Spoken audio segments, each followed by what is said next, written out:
आज पुण्यात या ठिकाणी वंचित पारधी पॅंथर संस्थापक अध्यक्ष माननीय बी.के. भालेराव साहेब यांच्या नेतृत्वाखाली हे सामाजिक चळवळ उभी करण्यात आली आहे। आज संस्थापक अध्यक्ष बी.के. भालेराव साहेबांच्या आदेशाखाली आज संतोष सिंग चव्हाण यांची राष्ट्रीय उपाध्यक्षपदी निवड करण्यात आल्याबद्दल संतोष सिंग चव्हाण यांचा हार्दिक वंचित पारधी पॅंथरच्या वतीने हार्दिक शुभेच्छा। आणि आता हे तुमच्यासोबत दोन शब्द मानतील। जय भीम, जय संविधान, जय बिरसा मुंडा।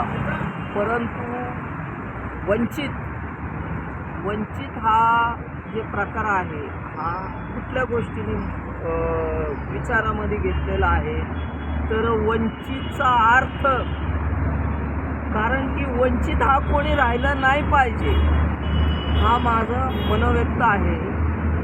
वंचित हा व्यक्ती आदिवासी कुटुंबातला किंवा जंगलातला असो किंवा पारधी समाजातला असो किंवा कुठलाही व्यक्ती शिक्षणामध्ये म्हणा, नोकरीमध्ये म्हणा, या गोष्टीत पुढा असावा हा वंचित समाज।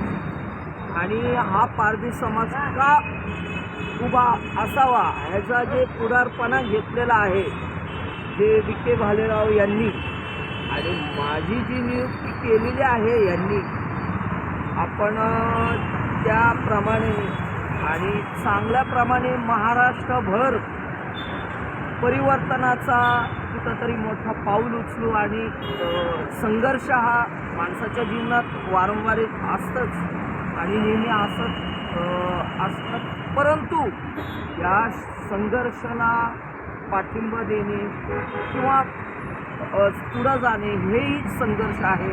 आणि हे ध्येय आणि उद्दिष्ट कुठंतरी पुढं नेणे हेच आपले विचार आहे। आणि हे संघटन वाढवणे आणि एखादा झाड लावला किंवा रोपटं लावलं ते झाड कसं उगवतं आणि कसं मोठं होतं, आणि हा जी संघटना आहे आपण महाराष्ट्रभर वाढू आणि चांगल्यापैकी योग्य ते न्याय मिळवून देऊ, एवढंच माझे विचार आहे। जय भीम।